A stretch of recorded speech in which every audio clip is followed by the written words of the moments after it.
Welcome to the Mental Militia, uniting minds and freeing souls from the bonds of mental slavery and ruling class manipulation.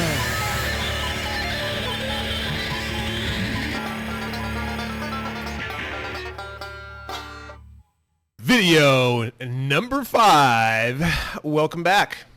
I got a pink ass shirt on today. Represent. We're going to crank up the heat a little bit, possibly a little bit. That depends.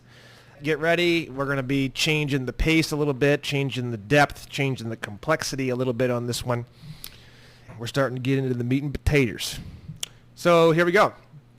So as you're learning, as we've already gone over quite a lot, you have contracted yourself into being a U.S. citizen. Okay, now everyone who's in Washington, D.C., since they're acting as though they're the government, the way that this is supposed to work, okay, is that it doesn't actually work this way, obviously, but this is the way it's supposed to work. And in the future, when enough people learn all this stuff, this is how it will work, and it'll be beautiful. At the end of the day, as long as we get back to the proper trust, none of that's going to matter because it's going to be great either way.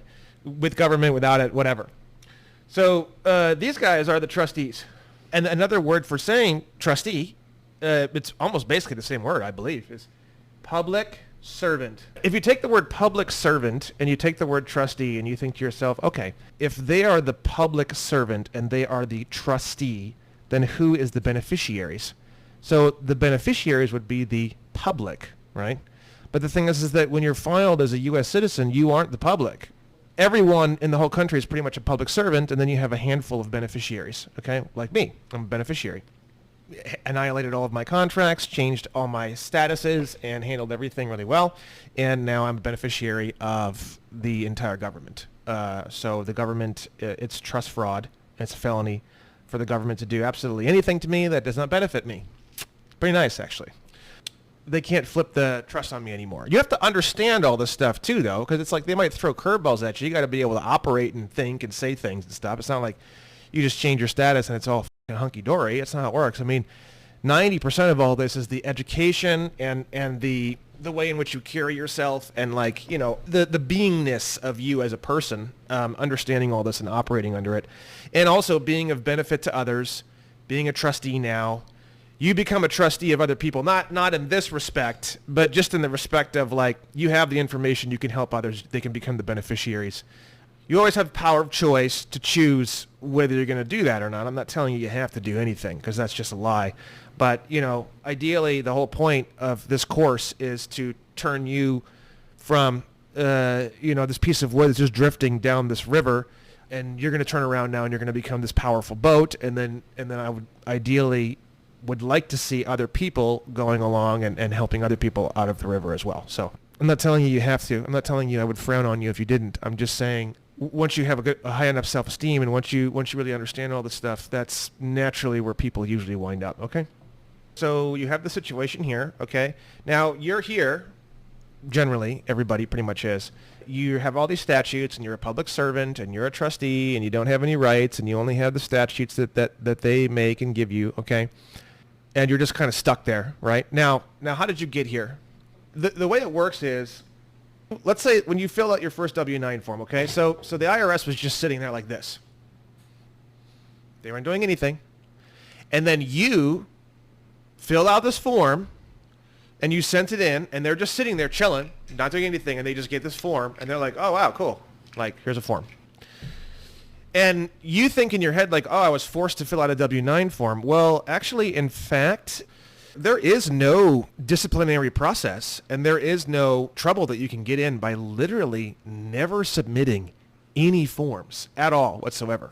Meaning, you can go and work for a company, and you submit literally nothing, and you start working for them, and there is no repercussion, there's no law, there's no penalty, there's no penal code. There's no nothing that actually penalizes you for filling out nothing.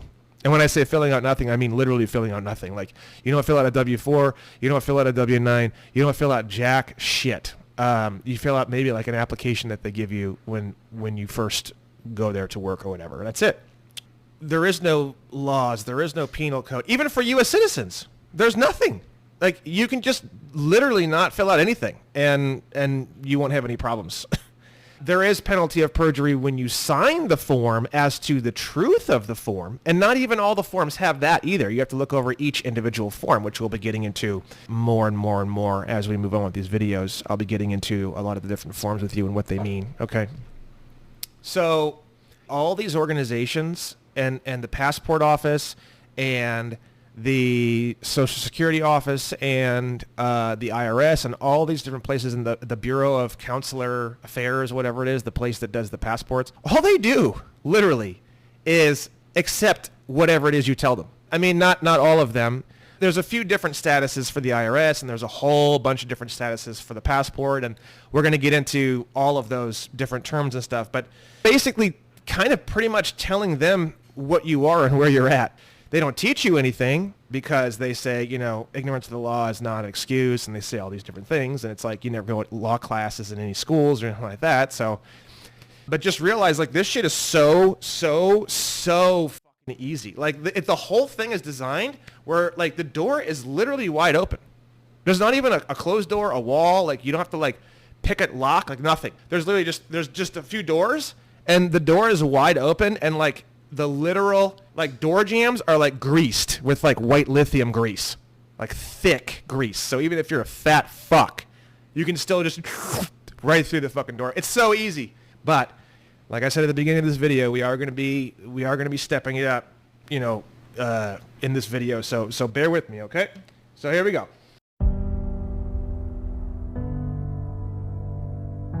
In the wake of the unimaginable, in the shadow of uncertainty, in the face of fear,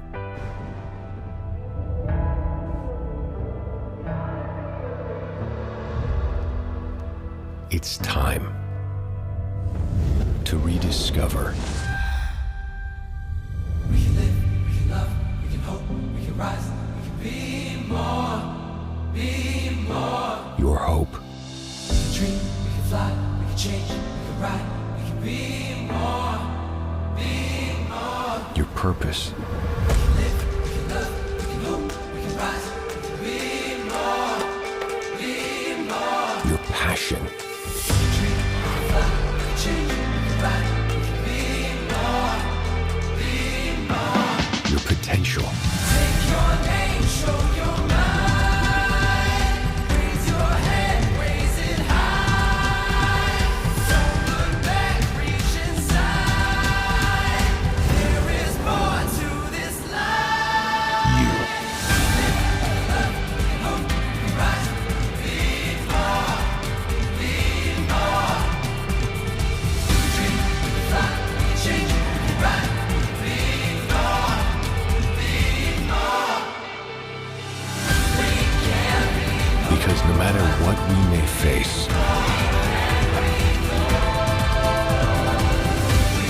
nothing is stronger than the human spirit.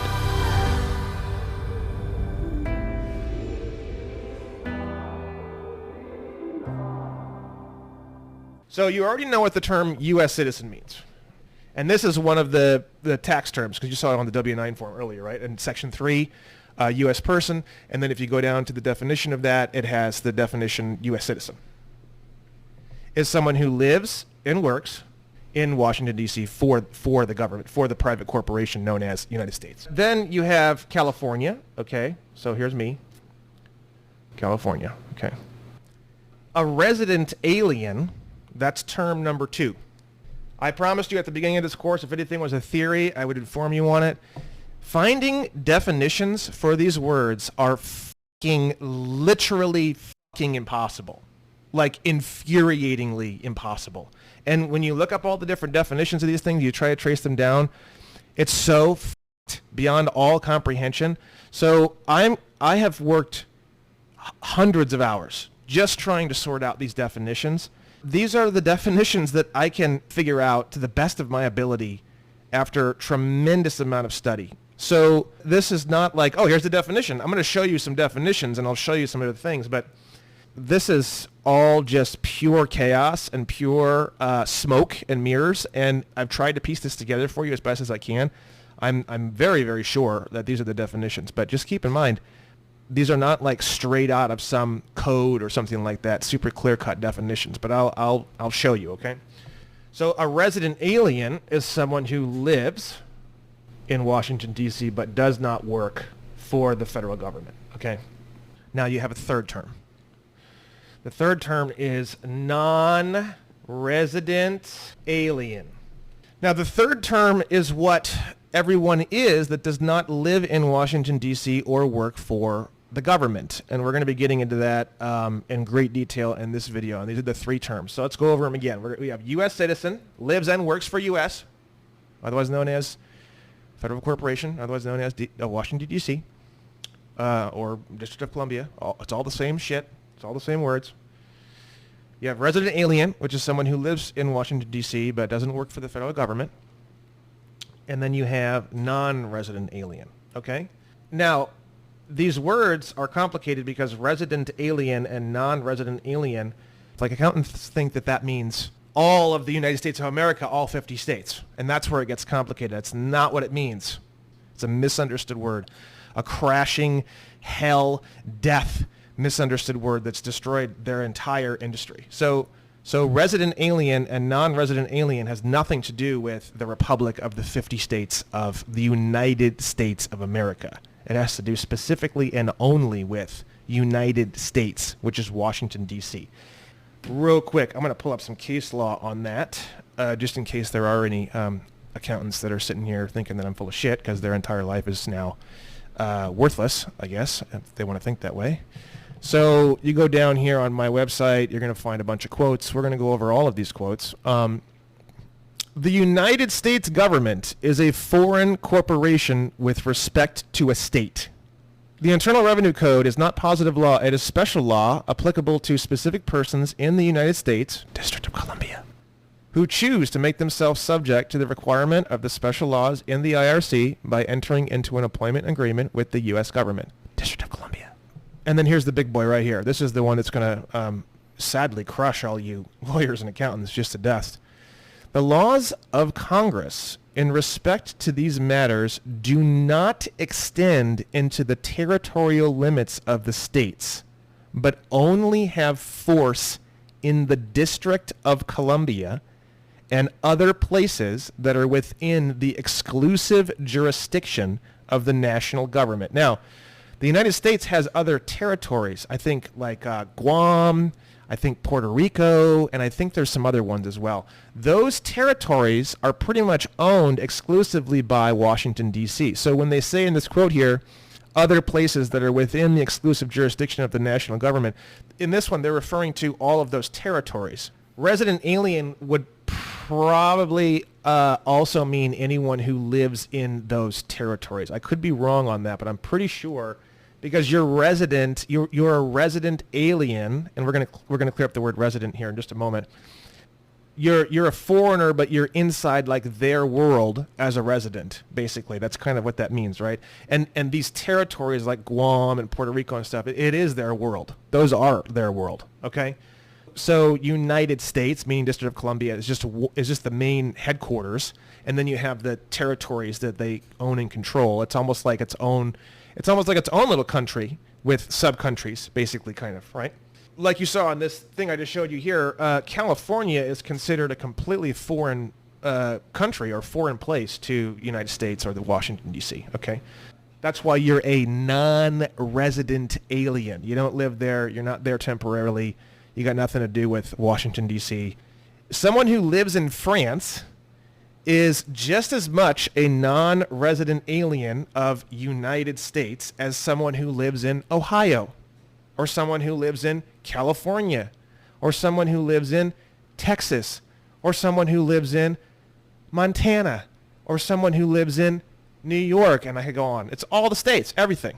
So if you live in the states, you're a foreigner. You're a non-resident alien. And they don't, like I said, it's almost impossible to find any of these definitions. So let's get into this more. So how do they trick you into being a resident alien? Well, in a lot of ways. I'm going to show you some of the ways that it happens, okay? So, let me see here. Well, actually, no. First off, we're going to clear up some words here in the in our bad boy Black's Law.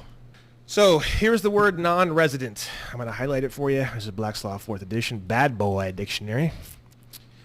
One who is not a dweller within jurisdiction in question, not an inhabitant of the state of the forum. So forum means like the place in which, some kind of like judgment or lawsuit's going on. And then you have jurisdiction, which we've gone over before, right? So if someone says you're in trouble, you're going to get a speeding ticket because you were in the state of California and you were speeding. And I was never in the state of California. I was actually in Nevada the whole time. It's a very stupid idea, but that's how simple it is. I was non-resident of what the guy is talking about, the law enforcement officer or the judge or whoever. It's like, dude, I'm a non-resident because I was not a dweller within the jurisdiction of what you're talking about at that time when you said I was doing that thing, right? So jurisdiction, again, super, super, super, ultra, ultra, ultra important. Not as important as trust law. Kind of not really as important as contract law, because that's a big boy, real big. But it's like right there up, like a very close number 3 in terms of how important it is. Insanely important. And then now, with the non-resident and the resident and all this kind of stuff that we're getting into now, this is almost like level 4. We're going down in terms of importance. And it's going to start to kind of fan out more as we go down, right? So non-resident, you're not a dweller with the jurisdiction in question, right? Now what we're going to look at is we're going to look at the word domicile, because we have a few words here. We have domicile, we have resident. This is going to clear all that up. This is the definition I think is the most useful. There's a lot of different ones. The established, fixed, permanent, or ordinary dwelling place or place of residence of a person as distinguished from his temporary and transient, although actual place of residence. It is his legal residence as distinguished from his temporary place of abode, or his home as distinguished from a place to which business or pleasure may temporarily call him. Okay, now this is so important. I'm going to break all this down. Don't worry about it's confusing and the definition's confusing. Well, yeah, it's confusing. I mean, this dictionary, Black's Law 4th edition, this is from a long-ass time ago, so remember that too. So, you have the word domicile. Big boy, permanent place. Then you have resident. Resident means temporary to some degree. Then you have the word that we went over before, but it is sojourn, right? And this is like full-blown, like nomad, practically, right? These 3 words make up locational jurisdiction. If you're not under their jurisdiction, they literally have no authority to tell you anything or do anything with you at all whatsoever, okay? Now, if you domicile there, that's the highest form of jurisdiction. It's like, dude, you like really fully live here. You're like permanently here. You're here. You say you're here, etc. Resident, okay, well, you're temporarily here. You're kind of here. You're at least here enough to be in the jurisdiction. And then you have sergeant, which is like, it's tough for them to get jurisdiction over somebody who's in that category or who says they're in that category. Again, they only take, like you have to understand this. They only accept that of which you tell them. They don't tell you anything. They give you terms, and the terms are confusing, yes. And they have these weird words, and yes, the words are confusing. But they don't push anything on you. They don't force anything on you. They don't do shit. They sit there with a cucumber jammed up their face, and they wait for you to tell them what you are. And it's like, you can get pissed and blame them and blame everybody else because you're a victim-minded, weak, pathetic or you can sit there and you can say, okay, like, you got me, boy, and just laugh it off and clear up some of the words and change your status. They're just sitting there waiting for you to submit paperwork changing your situation and your status and these words. They're just waiting. They're just waiting. They won't fight you. They won't make it difficult. They won't f with you. They won't do jack shit. So like I said, it's an open door, greased doorway. Walk right through that motherfucker. So easy. Are they tricking you? To some degree, yes. Do you have a right to be mad? I mean, yeah, I guess you do. But at the same time, it's like, bro, you can't sign a contracts all day long every single day and not read any of it and then just one day wake up and be mad about that shit that you signed. Like, you didn't need to sign anything. The whole point of this course is to increase your ability, to free you, to put you in the driver's seat of your own life, to help you, to help other people. You know what I mean? So the victim, boo-hoo, give me, trick me into being your fucking alien. It's like, it's childish, it's pathetic, and you're never going to make it in any of the shit that I'm teaching you if you're going to take that kind of mentality, okay? Domicile, permanent place, resident, temporary to some degree, sojourn, nomad, okay? That's the best one. That's the best one, especially if you really are. And that's fine. And here's the next part that's going to, back to, I was kind of trying to buffer this by yelling at you because this is going to piss you off. So, the United States is a private for-profit corporation known as United States, known as Washington, D.C., known as District of Columbia, which we've already gone over, okay? But it's a little deeper than that. And they've done things a little trickier. And this is the part where I'm glad I yelled at you, because this is the part where you're going to get a little more irritated, okay? Now, the United States, the District of Columbia, they've filed a bunch of sub-corporations. Guess what they are? They're called State of California. They're called County of Los Angeles. They're called City of Los Angeles. These terms are sub-corporations. So you have California. California is the actual state. State of California is a private for-profit corporation that's a sub-corporation of United States. Let's say there's a form, and the form says, are you a resident, or are you a citizen, or do you live in, or do you domicile in the state, and the capital letter S gives it away, the state of California? Of course I am. Of course. Now, where is State of California located? It's located in a filing cabinet in Washington, D.C.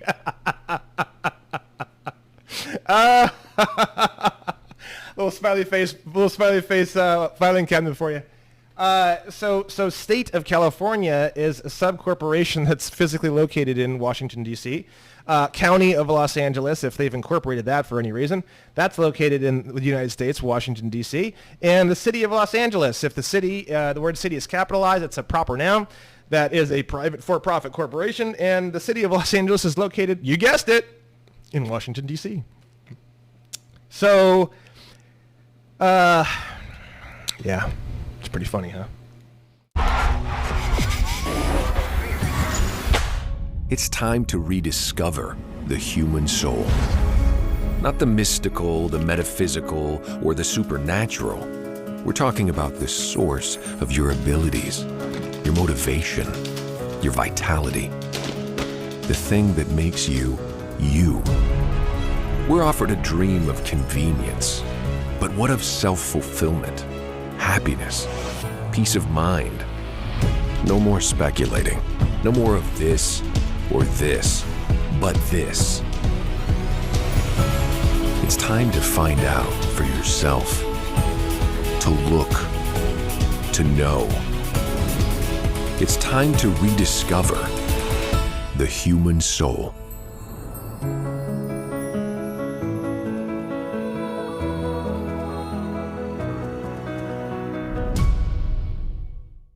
But when you write CA like this, guess where that's located?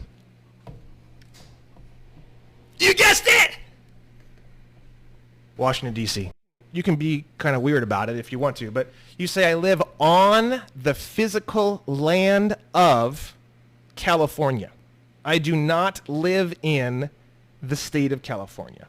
I live on the unincorporated original land mass known as California. When you say it like that, you don't need to say it exactly like I just said. You don't need to like write that down, but you're getting the idea. Like, you're not in the state of California. You're not a citizen. You're not even a denizen.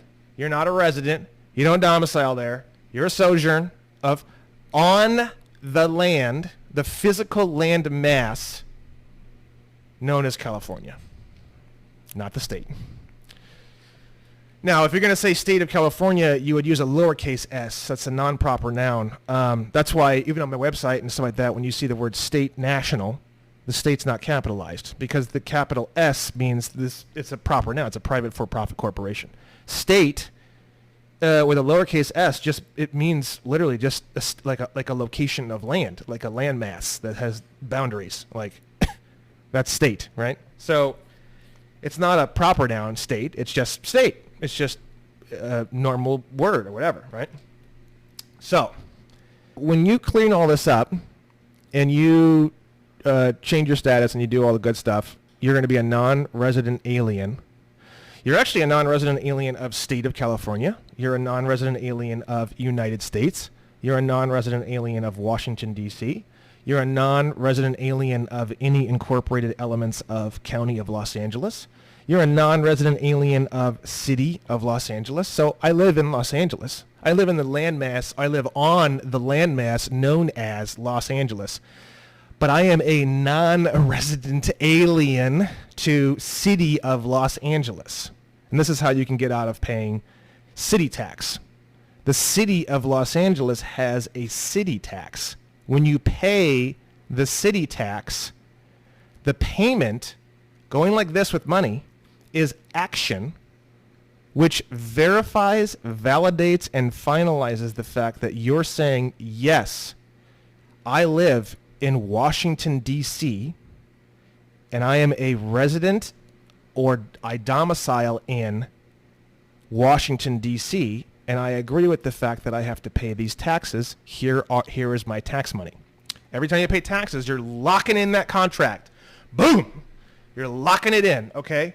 Now, the way that they think this all works, based off of the contract and based off of all this stuff, right, is that, and this is going to blow your mind, okay?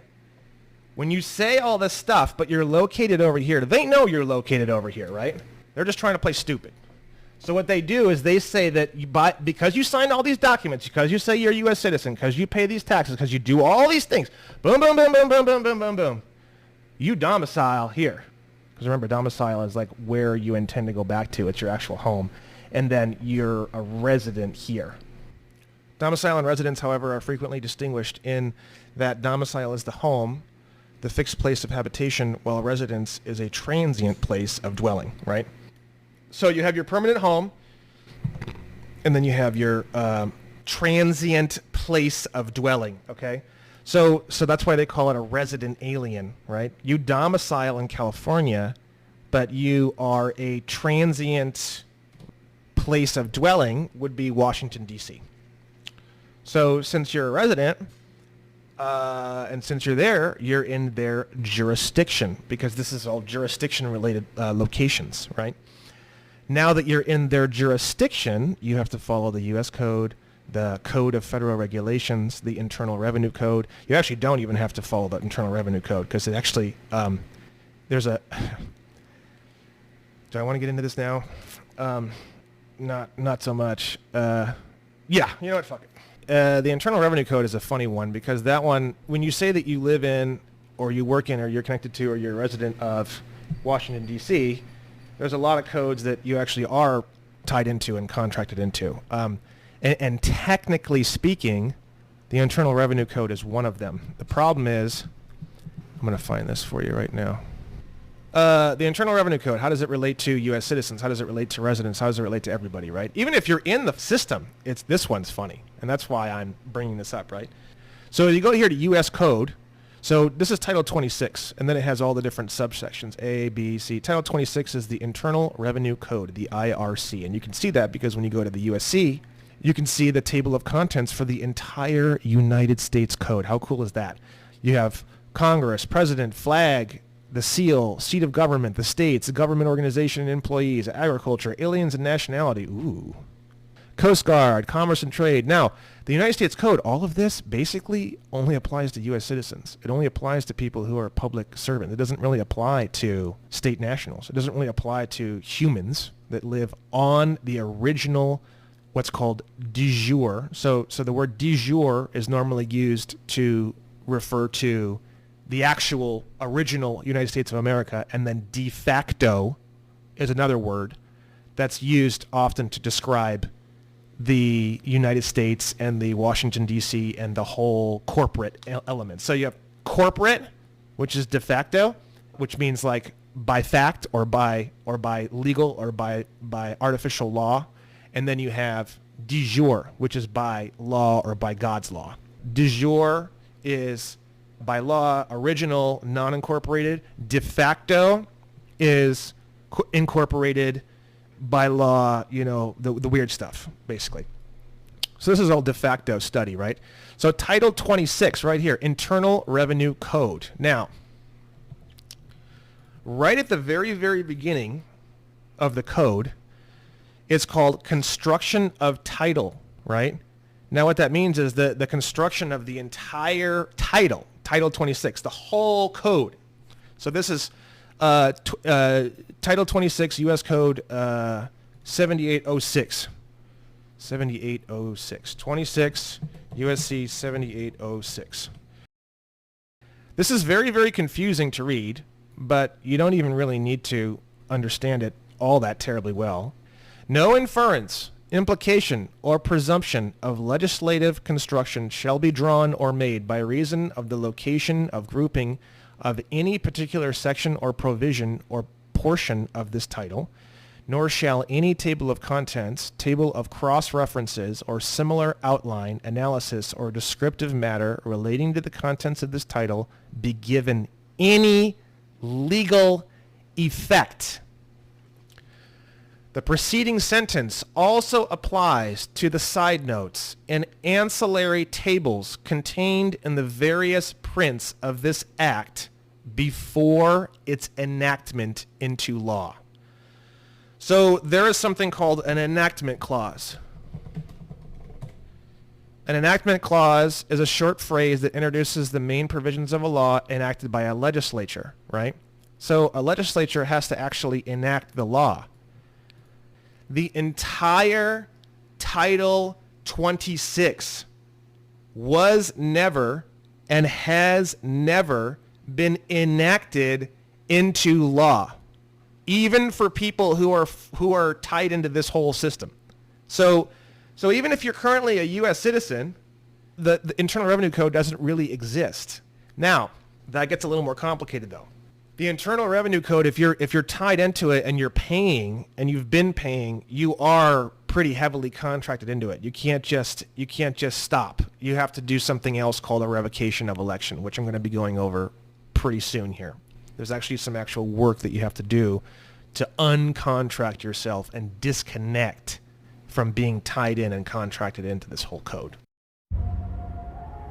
Every day, millions of people ask, what is Scientology? Here's an idea. What if you just take a look? See for yourself. What if you see for yourself No one else can see. who we are, No one else. what we believe, See for yourself. and what we stand for? Our doors are open See for yourself. to all people of all faiths in every corner of the world. Just look inside. You will know it when you see with your own eyes. So what is Scientology? See for yourself. Maybe it's time to look and decide for yourself.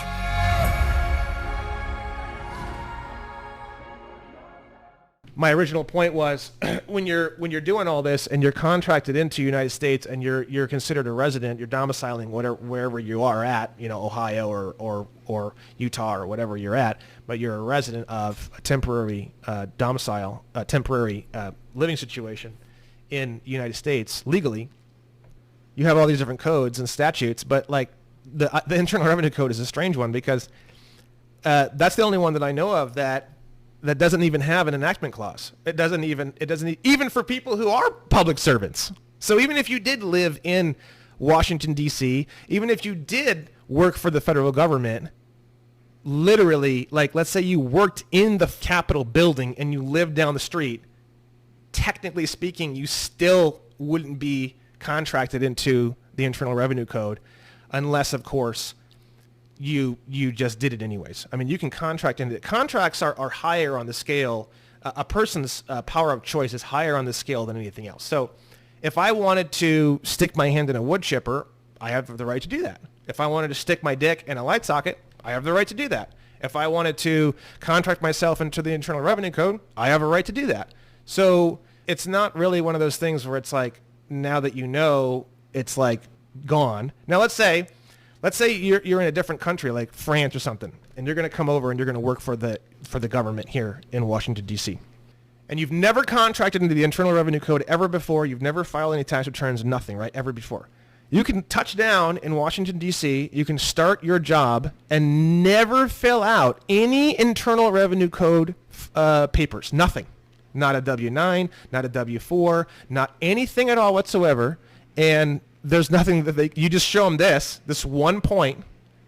You say, well, sir, Title 26, Section 7806, Construction of Title, Section B, states that there hasn't been any enactment clause for the Internal Revenue Code, and I would prefer to not sign a W-9 or a W-4 or anything like that. And unless, of course, sir, you can show me any sort of law or any sort of anything that would prove to me that the Internal Revenue Code has been enacted into law, or if you can show me that there would be any disciplinary procedure that would be done for me for not filling out those forms, I'd be more than happy to fill those forms out for you. But at this point in time, I will not be filling out those forms.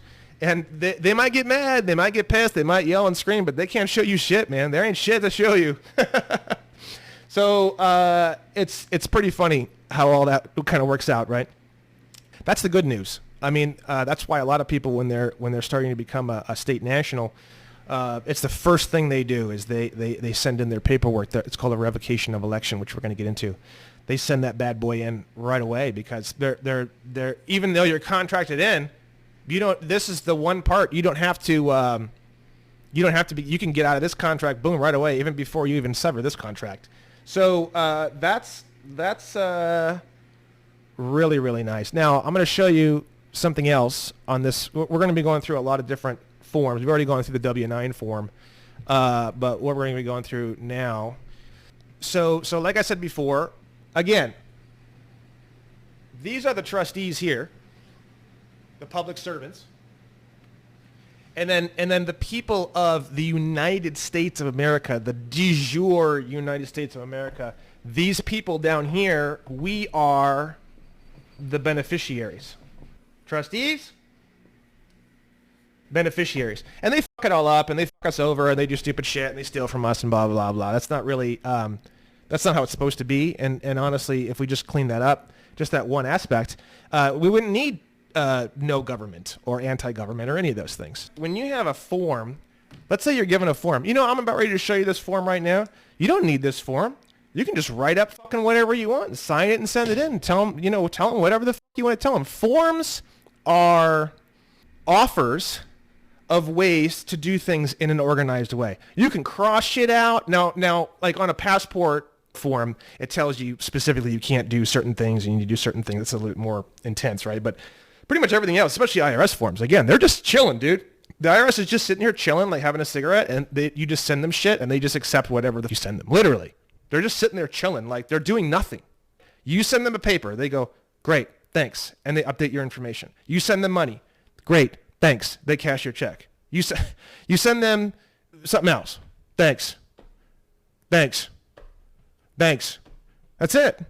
And then if you're contracted in and you sent them something that you're telling them you owe them $8,000 and then you only pay them $2,000, all they do is they just come up and yo, bro, like, you said you were going to give us $8,000, like you only gave us $2,000, like what's the deal? That's all they do. That's all they do. And it's like, and people are so scared and people, oh my God. It's like, dude, you incriminated yourself. You told them how much you owed.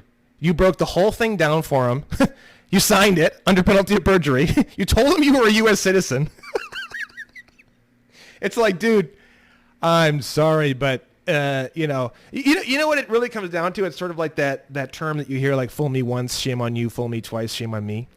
How about fool me 486,000 times?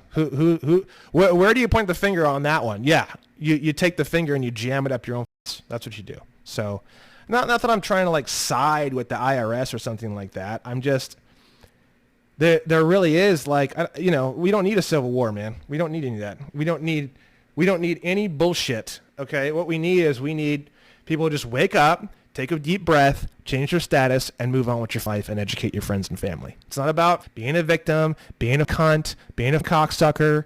It's just stupid. So, like I've said before, and like I'll continue to say, I am the founder of the Amnesty Coalition, and this is why.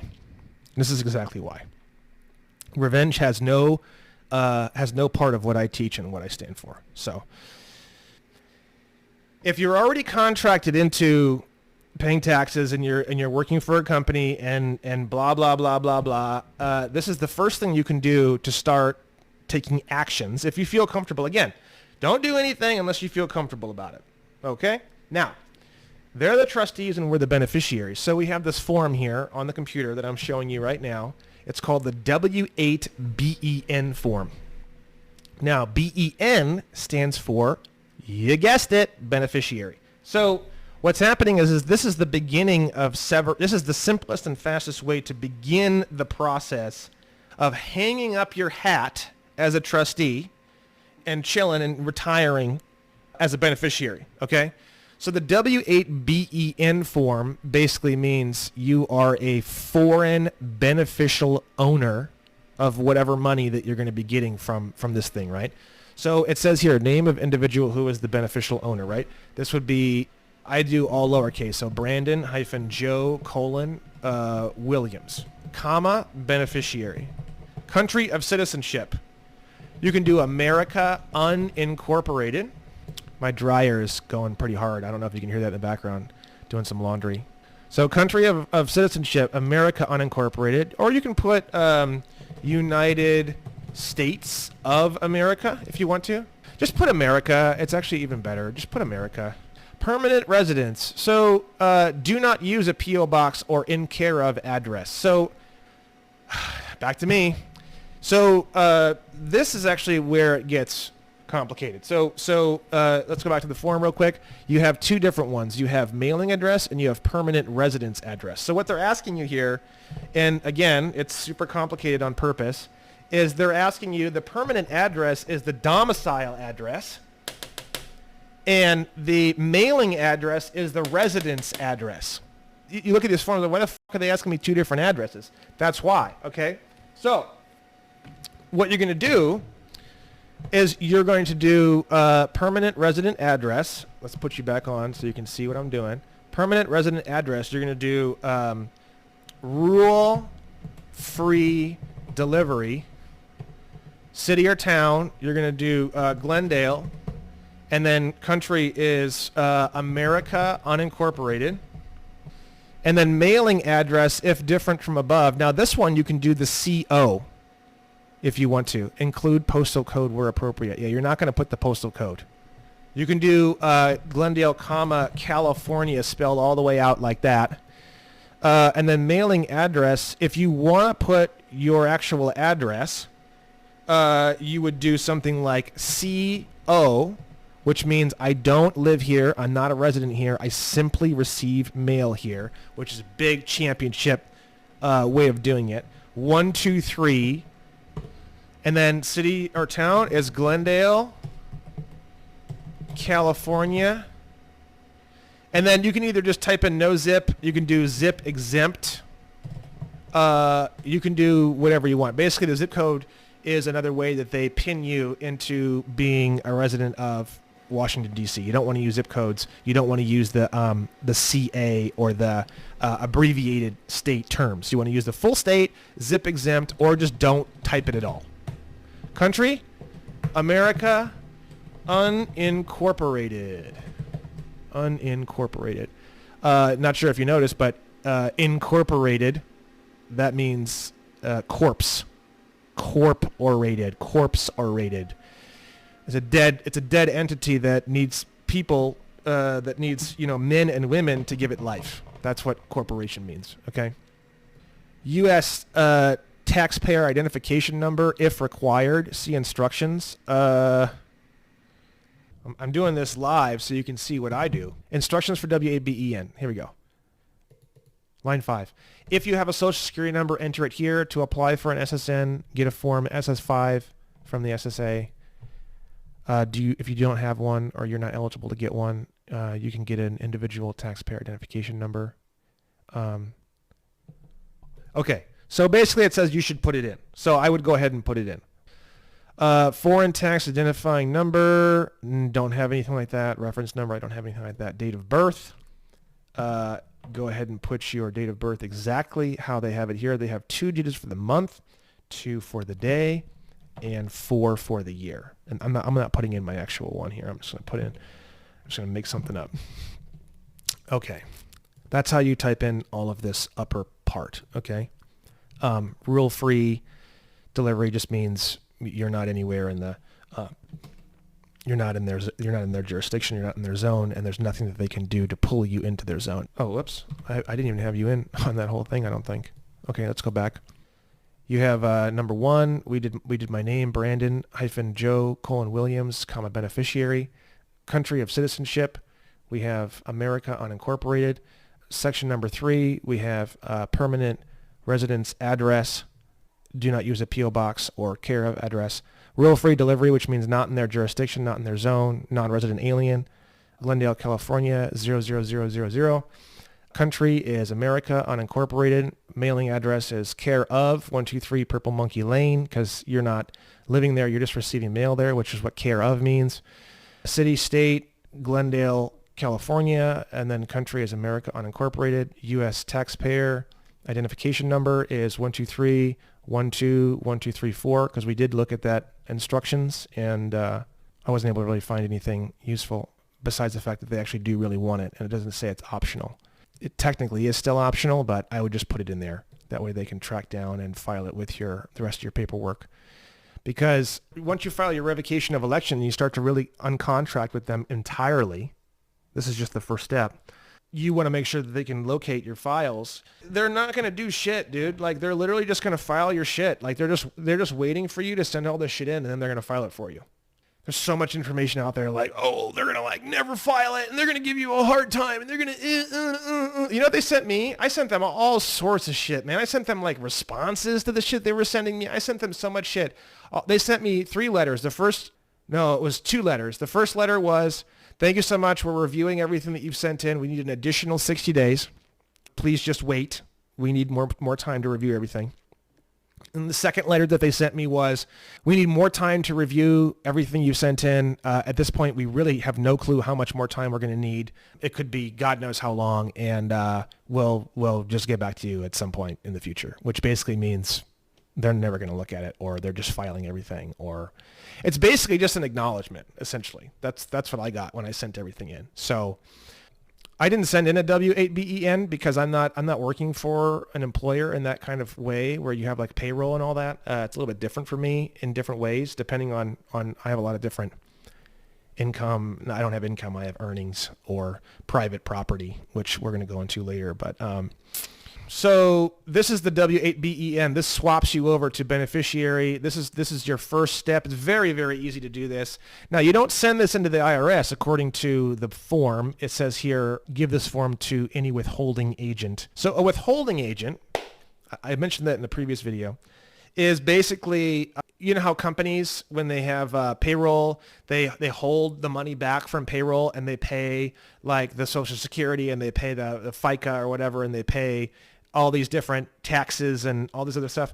That person, that term is in reference to the agent meaning someone who works on behalf of another. So literally a withholding agent is literally an IRS agent that is employed by the IRS and works for the IRS in exchange for no money, no income, no earnings, nothing. It is a volunteer employee of the Internal Revenue Service working as an actual agent. So an agent, you're working on behalf of them to withhold money from people's paychecks. Withholding agent. You're a slave.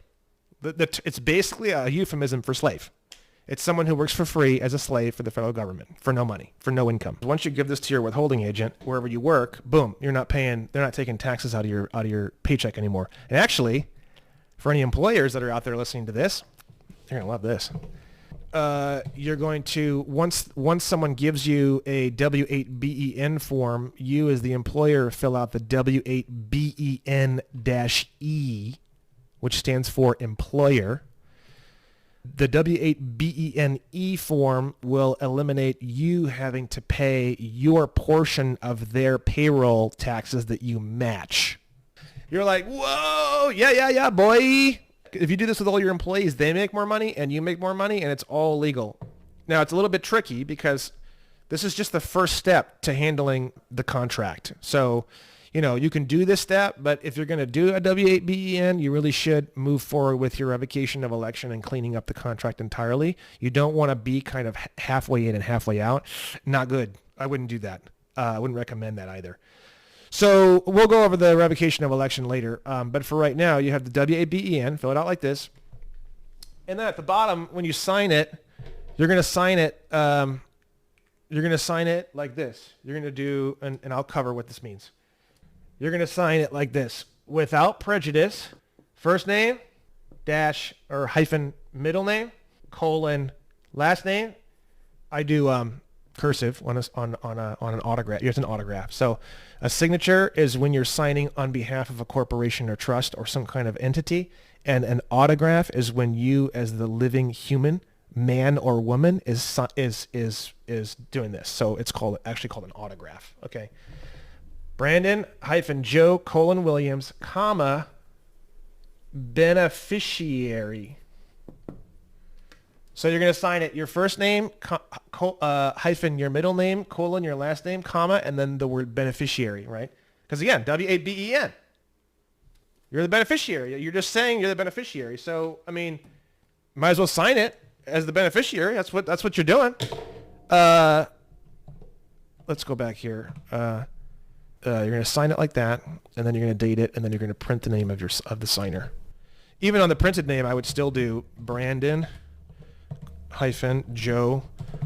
Williams, beneficiary. So there you go. Sign that bad boy. Give it to your withholding agent wherever you work, and then by law they have to file it.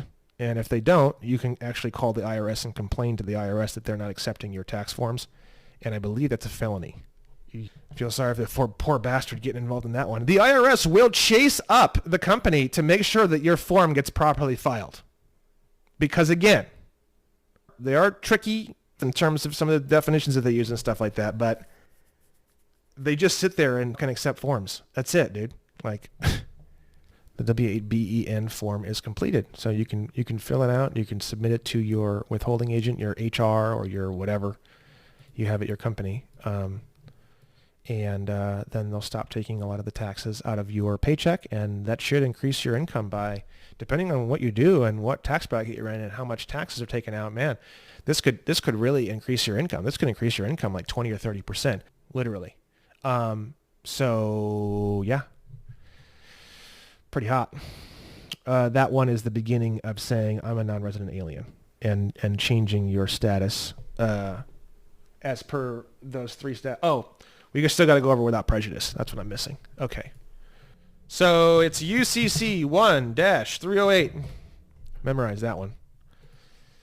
Without prejudice is basically a way that when you sign documentation, you're giving an explicit reservation of rights. You're saying that I am a human being. I hold my human rights to be of value, and if there's anything in this that could construe or give you the idea that I am giving away my human rights, I am unaware of my human rights or don't want my human rights, that is false. I want my human rights. I desire my human rights. I love my human rights. I know my human rights, and I am reserving all of them, and no matter what this thing is, or no matter how it could ever be construed in law, I am never under any circumstances giving away or allowing any sort of legal encroachment of any of my human rights.